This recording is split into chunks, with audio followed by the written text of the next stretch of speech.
चलो बेटे,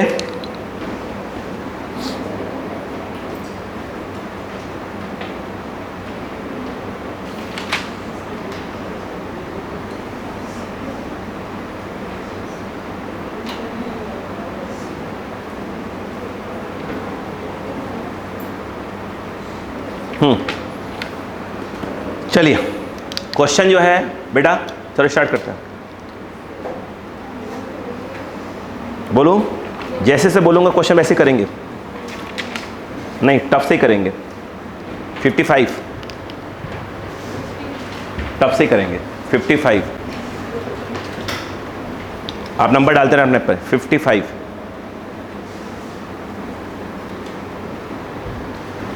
हो गया।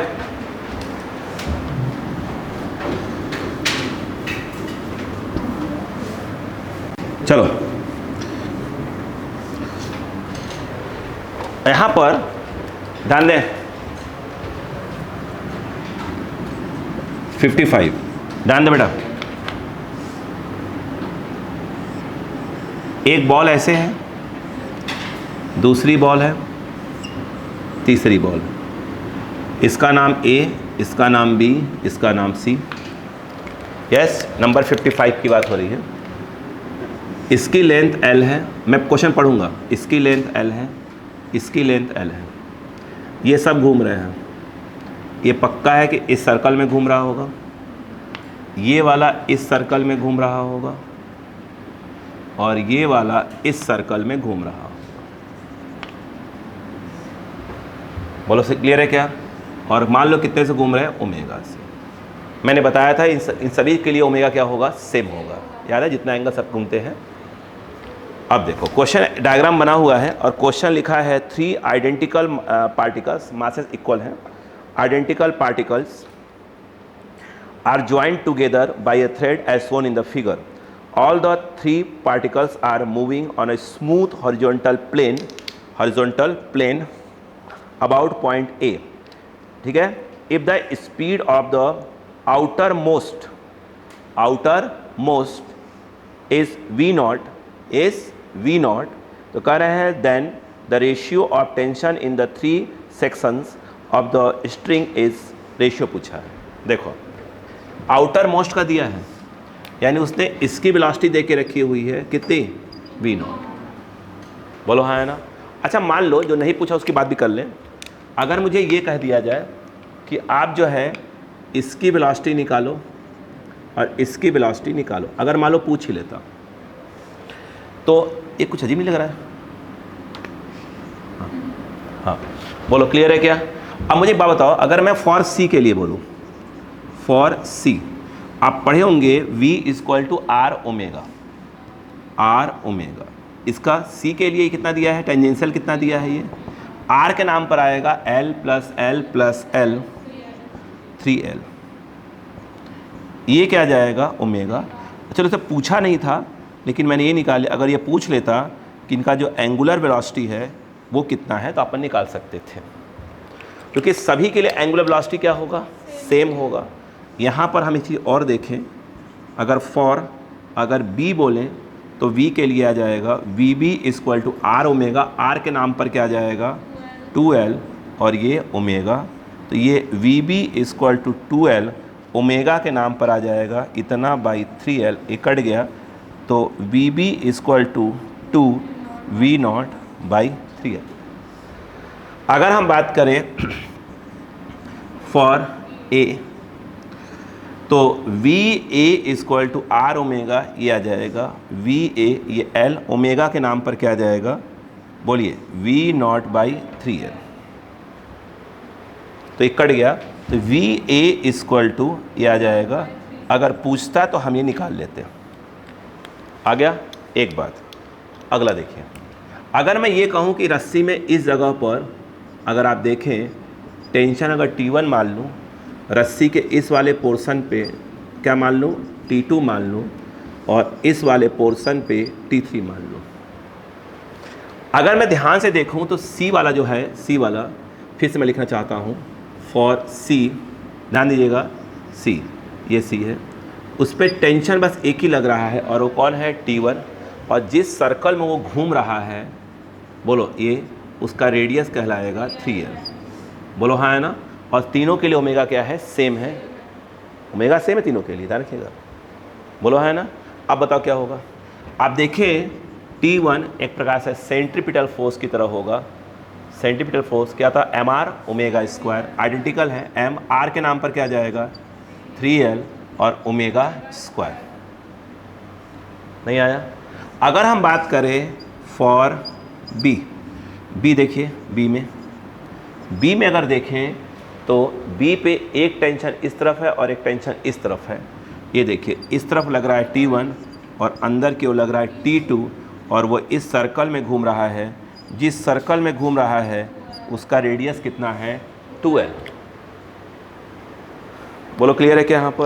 यहाँ पर सेंट्रीपिटल के नाम पर अगर देखा जाए तो आएगा T2 minus T1 equal to m, r के नाम पर आ जाएगा 2l और ये हो जाए mr omega square. T2 equal to T1 plus 2ml omega square. जहाँ तक T1 का बात है वो ये रहा 3, ये आ जाएगा 3ml बोलो omega square plus 2ml omega square. तो जो T2 है ध्यान दीजिएगा, T2 इक्वल टू 5 आ रहा होगा ml ओमेगा स्क्वायर।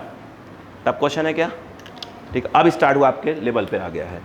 अगर हम बात करें, आप आगे देखिए फॉर ए, अगर ए वाले पे देखें तो ए ये रहा, बोलो हाँ है ना। और ये कौन है बेटा, T3 और ये है I think T3 equal to आ जाएगा m और इसका जो r होगा वो l होगा, तो ml ओमेगा स्क्वायर। नहीं कुछ भूल गए, हाँ वही करा, कुछ भूल गए। T2 ये आ जाएगा T3 माइनस T2, वो आ जाएगा ml omega square. T3 equal to T2 plus ml omega square. T2 कितना है 5, तो यह आ जाएगा 5ml omega square plus ml omega square. T3 आ गया 6ml ओमेगा स्क्वायर। सही है क्या, नहीं आया। हमें क्या निकालना था, रेशियो। पहले इसका नाम लिया था उसने, आउटर मोस्ट बोला था, तो इसका मतलब हमसे वो T1 raise to T2 raise to T3 बोल रहा है। T1 की वैल्यू कितना है, 3 है, बोलो है ना, 3ml ओमेगा स्क्वायर। T2 में कितना है 5ml ओमेगा स्क्वायर, रेशियो यहाँ लिख देता हूँ। और T3 है 6ml square, ml omega square. ml omega square पूरे काट दो, सही है ना, सही तो है। कितना आ जाएगा 3 रेस टू 5 रेस टू 6, 3 5 6। बोलो क्लियर है क्या। यहाँ पर क्या टफ था, क्या टफ था, क्लिक करना है आपको, अब लिखना नहीं है। अब क्लिक स्टार्ट हो गया, लिखेंगे हैं। अब चालू हो जाइए, नंबर डालता जाऊंगा मैं। अब आपका होमवर्क बढ़ा, अब होमवर्क बढ़ा। वो अपने आप नहीं लिखेंगे तो कब बैठने नहीं दूंगा मैं। नहीं बाहर बैठ के लिख लीजिएगा, गली में, घर थोड़ी बैठेंगे अंदर। हाँ हो गया। जो टफ क्वेश्चंस होंगे उसके लिए करूँगा, बोलूँगा लिख लिया करो। हाँ वो अंदाज लगा लीजिए ना, अंदाज अपना अपना। चलो अब देखिए 54, चलिए ठीक है, रोने गाने वाला काम नहीं। 54 पढ़िए, 54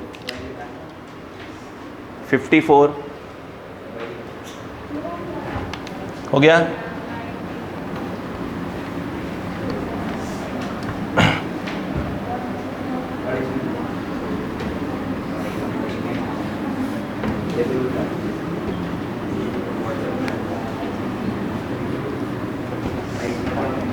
देखिए बेटा 54 नंबर,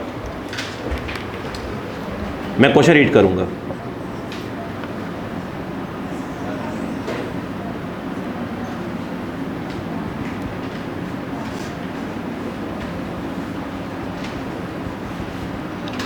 ऐसे है 1 2 3 4, इसको बोला है 1, इसको बोला है उसने 2, इसको बोला है 3, इसको बोला है 4। अच्छा क्वेश्चन है, आगे सुने। करें a particle of mass 1 kg, कितना? A particle of mass 1 kg, a particle of mass 1 kg, ध्यान दीजिएगा, is performing vertical circular motion. एवढा हेलो, ऐसे पेंडुलम टाइप का घुमाया जा रहा है। बोलो हाँ है ना, क्लियर है क्या? कह रहे हैं, ध्यान देना, कह रहे हैं पहला part, power delivered by tension eight point 4 is negative. अच्छा ऑप्शंस दिया हुआ है, 0.4 के बारे में, 0.2 के बारे में, 0.3 का। अच्छा चलिए छोड़िए, पहले बात करते हैं, पहले समझते हैं, वो छोड़िए, अपन पहले समझते हैं क्यों हमसे पूछ क्या रहे हैं। ठीक है, सुनो समझो। अच्छा एक बात आइएगा, सुनो बेटा, क्या हमने आपसे कहा था कि वर्क जो होता है फोर्स डिस्प्लेसमेंट याद रखो? यस, अभी देखो पहले, और साथ में कहा था कॉस थीटा याद रखो। अभी अभी अभी अरे बोलो यार, नहीं आया? अब सुनो, आप जानते हैं पावर क्या होता है? ऐसे dW/dt। नेक्स्ट में बात करेंगे, वर्क एनर्जी पावर, टॉपिक का नाम ही है। तो अपन dt से डिवाइड मार दो, डिवाइड मारो तो कितना हो जाएगा? dW, ये F और ये आ जाएगा dx/dt, और ये आए cos थीटा। P कितना आया? F dx/dt हो गया V cos थीटा। जो थीटा है वो F और V के बीच का एंगल है। बोलो हाँ है ना? अब अक्कल लगाना चालू कर दो। अक्कल, अगर जब बॉब यहाँ पे रहा होगा, यहाँ पे, तो क्या ये टेंशन रहा होगा? हाँ है ना? क्या उसकी वेलोसिटी ऐसी रही होगी? क्या mg ऐसा रहा होगा? इस समय देखा जाए तो वेलोसिटी हो गया और mg के बीच का एंगल कितना है? 90 डिग्री। cos 90 कितना जाएगा? 0।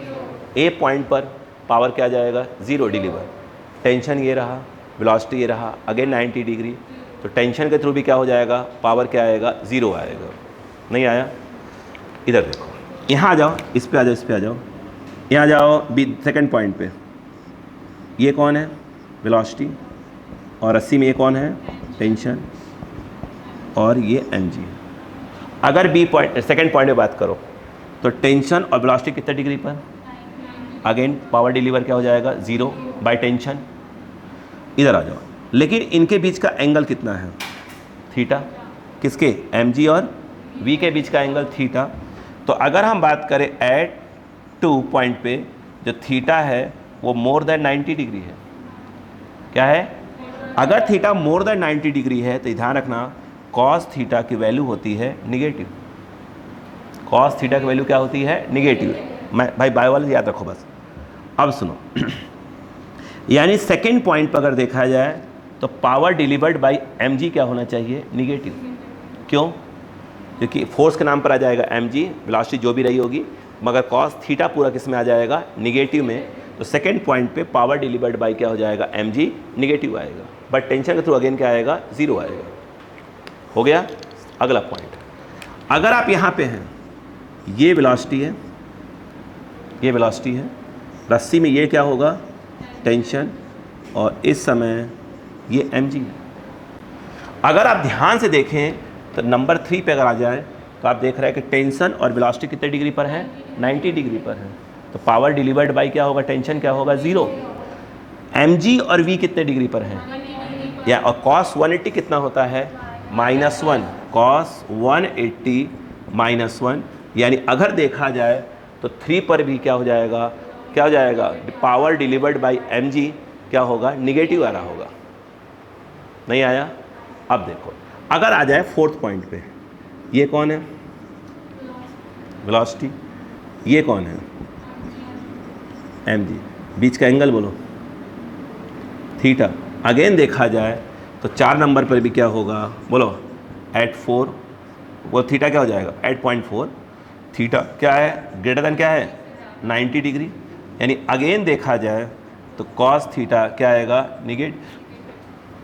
अरे बोलो भाई, या और टेंशन आप देख रहे 80 में ऐसे ही होगी, तो पावर डिलीवर्ड बाय टेंशन तो जीरो ही आएगा।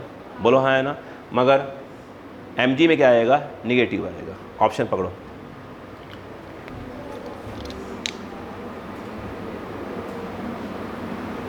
फोर्थ ऑप्शन क्या है, देखो power delivered by gravitational force यानी mg की बात हो रही है एट 0.4 इज निगेटिव, सही है।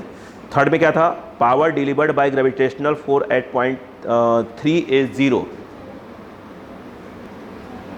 पावर हाँ mg, ये भी जीरो आ रहा है ना। आगे बताओ क्या है, नहीं 3 पे तो निगेटिव है ना, 3 पे तो निगेटिव है, जीरो थोड़ी है। अरे सही तो है। अब देखो तो इसने ये भी गलत हो गया, power delivered by tension eight 0.2 is positive, tension के थ्रू तो हर जगह क्या है, जीरो ही आ रहा है। Power delivered by tension at 0.4 is negative, again जी गलत। सही ऑप्शन कौन सा है, फोर्थ ऑप्शन। बोलो क्लियर हुआ कि नहीं हुआ, नहीं आया, समझो फटाक से समझो।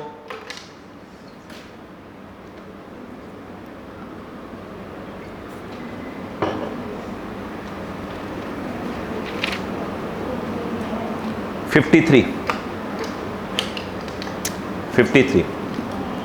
ध्यान से पढ़ लो, फटाफट क्वेश्चन पढ़ते जाओ, क्वेश्चन रीड करते जाओ, क्वेश्चन रीड करते जाओ प्लीज।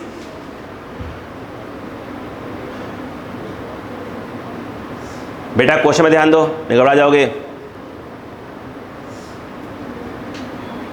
बैक्स में जानबूझ करो और पहले पूरा समझ में आ जाए अच्छे से।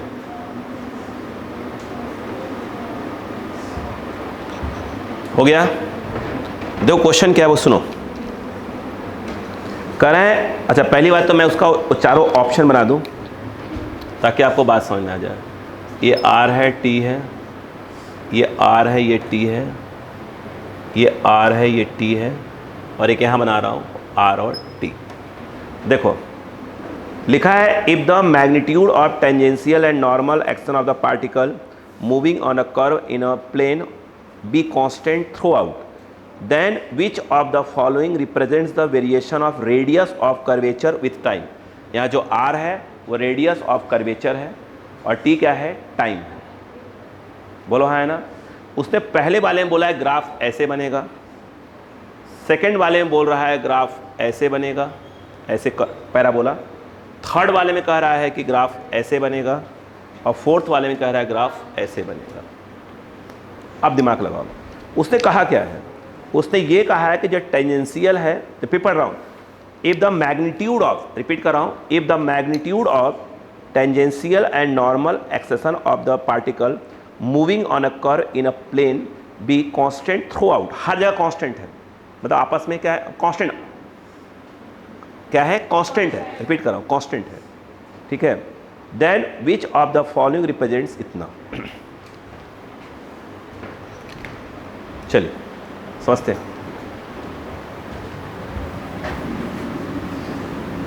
देखो नंबर क्या है इसका, 53। देखो अगर ध्यान से देखो तो क्वेश्चन क्या रहा है, सुनो। उसने ये कहा क्वेश्चन में कि भाई साहब जो टेंजेंशियल एक्सेलरेशन है और एक और कौन है, नॉर्मल रिएक्शन, हाँ वही, तो जो नॉर्मल है कुछ और नहीं है, और रेडियल ही है, उसी को बोलते हैं। हाँ जो नॉर्मल, जो उसने जो नॉर्मल एक्सेलरेशन बोला हुआ है वो कोई और नहीं है, वो सेंट्रीपिटल रेडियल की ही बात कर रहा है। बोलो क्लियर है क्या, बोलो। वो कह रहा है कि ये जो है, जो भी है वैल्यू, जो भी है आपस में क्या है, सॉरी कांस्टेंट है। अगर हर जगह 5 है तो हर जगह 5 ही है, ये वाली। अगर ये हर जगह 10 है तो हर जगह 10 ही है। तो ये भी क्या है आपका एक प्रकार का कांस्टेंट है। अब अक्कल लगाते हैं, ये बराबर होता किसके हैं, क्या होता है ये, आई थिंक इसको हम लोग बोलते हैं dv/dt। कांस्टेंट का नाम दे दो के, अरे कांस्टेंट नाम दे दो के, मत लिखो केवल लिख दो, चलो केवल लिख दो, कोई दिक्कत नहीं है।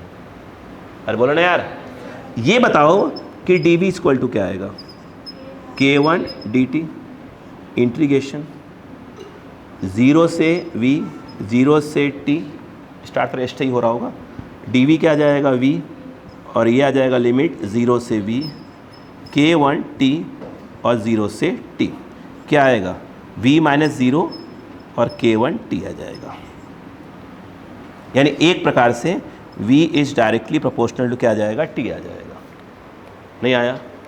इधर आओ, ये क्या चीज़ होता है? AC मुझे ऐसा लगता है कि v स्क्वायर बाई r होता है, और वो भी कांस्टेंट है k2, नया कांस्टेंट मान लो k2। v की वैल्यू कितनी है? अगर v की वैल्यू देखा जाए तो k1t का होल स्क्वायर बाई r, सही तो है, और ये कितना है आपका k2, नहीं है? इससे क्या आएगा बताइए? अगर आप देखें टी स्क्वायर इक्वल टू, बोलो, k2 बाई k1 का स्क्वायर इंटू r, ये पूरे क्या है, constant. T square is directly proportional to r, एक तरफ पावर 2, एक तरफ power 1, that is your parabola. कहाँ कहाँ पैराबोला है? दो जगह दिख रहा है आपको, एक यहाँ एक यहाँ। रुको, अब सुनो, इधर आ जाओ। ये आया टी स्क्वायर, यहाँ r कहाँ पे है, इस तरफ, तो r इक्वल टू लिखा करो। r इक्वल टू क्या आ जाएगा, k1 स्क्वायर बाई k2, और ये क्या आ जाएगा, टी स्क्वायर। कोई गलती है क्या?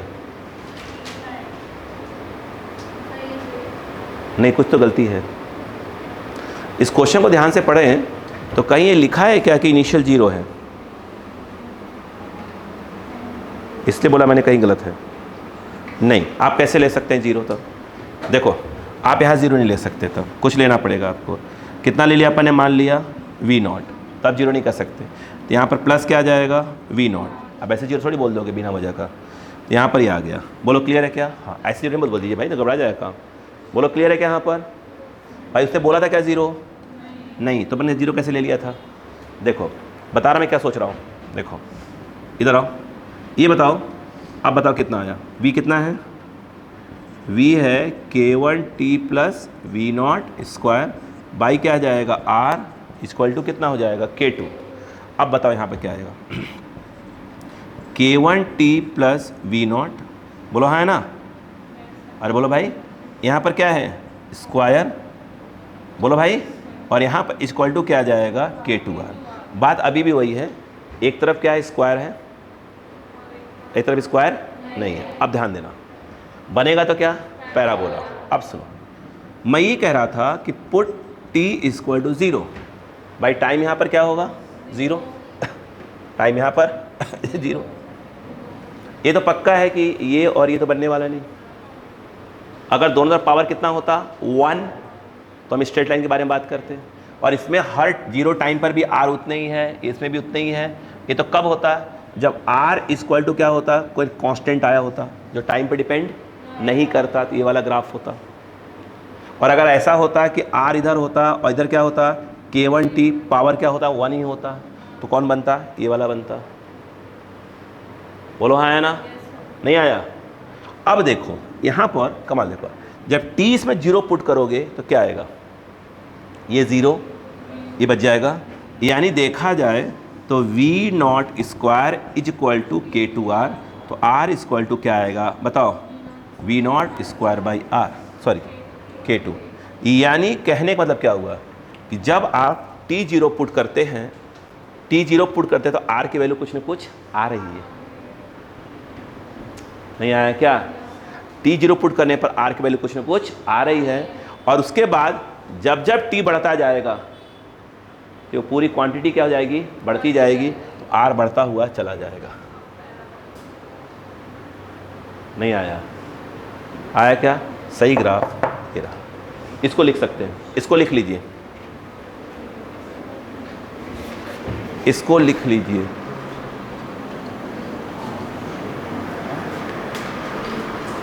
एक सेकेंड,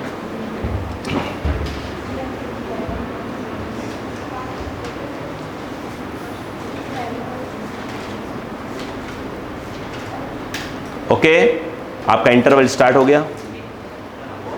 हाँ, इंटरवल स्टार्ट हो गया आपका।